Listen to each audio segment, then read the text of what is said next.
Você sabe quais são os principais tipos de recipientes utilizados em cápsulas?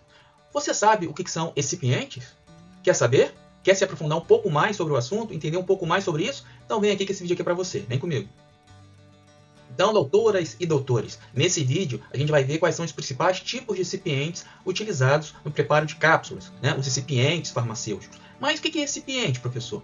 Se você não sabe, então vem aqui que eu vou explicar. Recipientes são aquelas matérias-primas que não têm ação farmacológica, não têm ação no organismo nas concentrações que a gente utiliza, tá? Então, naquela quantidade que a gente utiliza, aquelas matérias-primas não devem ter ação no nosso organismo. É claro que, eventualmente, podem existir pessoas que são alérgicas a algumas matérias-primas. Por exemplo, corante. A função do corante é dar cor, concorda comigo? E ela não tem que ter ação no organismo, mas tem alguns tipos de corantes que, eventualmente, podem promover alguma alergia em algumas pessoas, e alergias graves, que pode fazer com que a pessoa possa ter que ser internada, ou quem sabe, se não for tratada, vir até a óbito. Então, recipiente, de modo geral, são aquelas matérias-primas utilizadas, necessárias para preparar uma fórmula farmacêutica. Nesse caso aqui de hoje, a gente vai focar em cápsulas.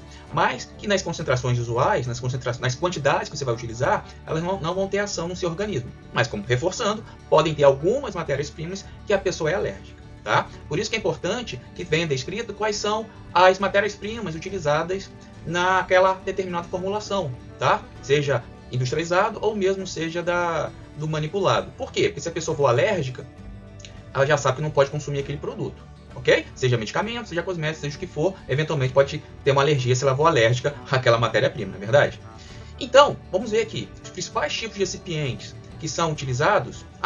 E como eu falei, ela não tem ação farmacológica de modo geral, né? Não é para ter. Mas elas vão ter ações importantes. Elas vão ser necessárias para, no caso de cápsula, recipiente, uma das funções da cápsula, ou melhor, uma das funções dos recipientes é completar o volume também da cápsula. A gente tem vídeo aqui no canal falando sobre cápsulas, e tem playlist aqui no canal que fala só sobre cápsula. Dá uma olhada lá. Acabando esse vídeo aqui, dá uma olhada nessa playlist. Se você já não estiver dentro da playlist, né? Então, uma das principais funções de recipientes nas cápsulas é completar volume, porque a cápsula ela não pode ficar vazia, ela tem que ser cheia. Tá? Então, uma das principais funções da cápsula é permitir que complete o volume. Mas, além disso, os recipientes, esses pós utilizados nessas cápsulas, elas também vão ter função de facilitar o processo de manipulação, de preparo das cápsulas. Então, a gente tem matéria-prima, né, como ser usados como recipientes, vão ter ação absorvente, aglutinante, desintegrantes, deslizantes, diluentes, lubrificantes e molhantes. Professor, não estou entendendo, me explica um pouco melhor. Vem aqui que eu vou explicar para você. Então, doutoras e doutores, agora a gente vai começar a explicar para vocês o que significam essas funções aí e com exemplo, né, dessas matérias-primas que vão agir como recipiente, tá? Se esse vídeo aqui for útil para você, se inscreve no canal, a gente tem vídeo aqui toda semana tratando do universo farmacêutico. E compartilha com colegas que se interessam pelo assunto. E escreve aqui nos comentários, bom dia, boa tarde, boa noite ou boa madrugada, para eu saber qual é o horário que você mais assiste nosso canal, ok? Esse conteúdo aqui é interessante para você que está estudando, seja curso técnico ou graduação, ou mesmo você que já é formado e de repente vai fazer alguma prova de concurso. Esse tipo de assunto sempre cai em concurso, ok? Então, se inscreve no nosso canal e aproveite nossos vídeos. Acabando esse vídeo, dá uma olhada nas playlists que a gente tem aqui no nosso canal. Tenho certeza que alguma delas vai ser interessante para você. Mas então, de modo geral, a gente vai ter matérias-primas que vão agir como absorvente. No caso aí, a gente tem o dióxido de silício coloidal, né? O aerosil, né? O famoso aerosil. Ele, na verdade, ele vai agir como absorvente da umidade. Ele vai absorver a umidade, protegendo o princípio ativo higroscópico. Então, tem um princípio ativo. PA é princípio ativo, é o fármaco. O que é isso, professor? É aquela matéria-prima que sim vai ter ação no nosso organismo, vai ser ação farmacológica. Então, o que vai acontecer? Tem eventualmente algum princípio ativo que ele gosta de água, o que vai acontecer? O aerosil vai pegar a água no lugar dele. Então, ele vai proteger o princípio ativo, tá? Que gosta de água, ele pega no lugar dele. Fala, não, peraí, essa água é minha, não é sua não, princípio ativo. Temos também os aglutinantes, promove a adesão dos pós, como sacarose e amido, então vai ajudar nessa mistura de pós. Desintegrantes, que promove a desintegração da forma farmacêutica, né? Por exemplo, o amido, o triclolato de sódio, que vai facilitar com que a forma farmacêutica dessa cápsula, né, ela seja facilmente desintegrada, mais facilmente no organismo, né? As matérias-primas sejam desintegradas, sejam liberadas, tá? Deslizante, melhora o fluxo de mistura de pós, exemplo, talco e dióxido de silício coloidal, né, nosso amigo aerosil, como a gente tinha falado antes. Então, ele vai facilitar que os pós se misturem mais facilmente, tá? Ele é deslizante também. Então, olha quanta função. Às vezes, uma mesma matéria-prima tem várias funções. Mas vamos continuar. Temos também a função de diluentes. aumentam o volume da formulação e garantem a uniformidade de dose e enchimento de cápsulas, como lactose e amido. Como falei, uma das principais funções de recipiente nas cápsulas é completar o volume. A cápsula não pode ficar vazia. Às vezes, só o princípio ativo não completa o volume da cápsula. Então, você tem que usar recipiente. Então, ela ajuda a aumentar o volume.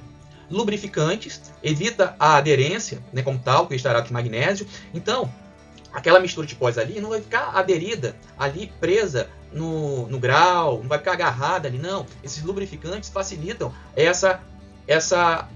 evita, né, que você tenha a aderência, né? Então, evita que fique agarrado, tá? Molhantes contribuem para aumentar a solubilidade aquosa dos pós insolúveis, como lauril sulfato de sódio também. Então, olha só quanta matéria-prima a gente pode utilizar no preparo de cápsulas como recipientes. Essas matérias-primas, elas não têm função no nosso organismo. A função dessas matérias-primas é facilitar o preparo, a manipulação das cápsulas. Então, vai evitar que o pó fique agarrado, vai facilitar a manipulação, a mistura dos pós, vai ajudar a completar volume, vai eventualmente proteger com o princípio ativo higroscópico, que gosta de água. Enfim, são diversas funções que esses recipientes, essas matérias-primas vão ajudar no preparo das cápsulas, ok? Vem aqui comigo que eu quero falar mais uma coisinha com vocês. Mas se você gostou desse tipo de conteúdo, se inscreva no canal, tem vídeo aqui toda semana. Veja uma playlist nossa, eu tenho certeza que vai ser interessante para vocês. Mas vem aqui, por favor.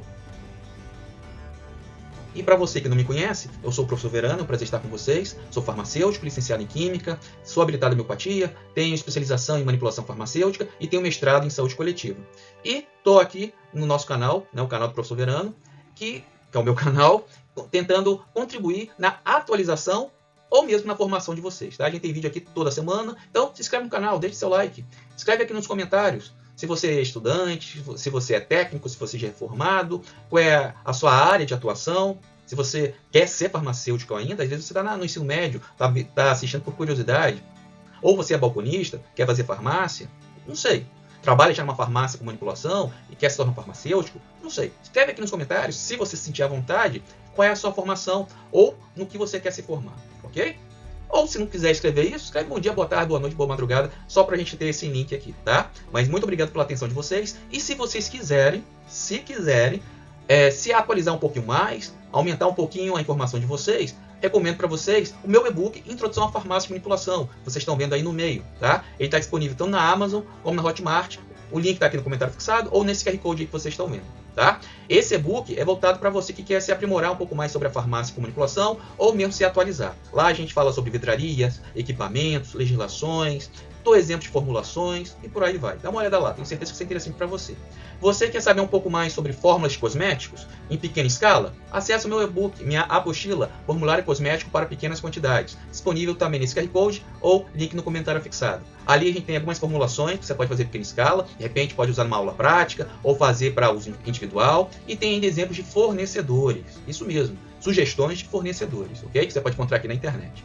E para você que está precisando estudar um pouco mais cálculos farmacêuticos, tem playlist no canal falando aqui sobre isso. Mas você quer uma apostila rápida, com os cálculos bem detalhados, bem mastigados, falando sobre alguns cálculos farmacêuticos, alguns principais cálculos farmacêuticos, você está sem tempo para estudar, tem uma prova, tem um concurso agora, já? Então, ó, essa minha apostila aí de cálculos farmacêuticos 1 é ideal para você, que lá eu selecionei alguns exercícios e coloquei os cálculos bem mastigados, bem detalhados, ensinando passo a passo. Não tem como errar, não tem como deixar de não aprender através dessa apostila. Realmente, de verdade, está bem detalhado. E não são 1 milhão de exercícios, não. São alguns exercícios práticos e rápidos e detalhados. Não tem só resposta, tem um cálculo explicado lá, passo a passo. Ok? Então, muito obrigado pela sua atenção. A gente tem vídeo aqui toda semana, então te espero no próximo vídeo, hein? Saúde e paz!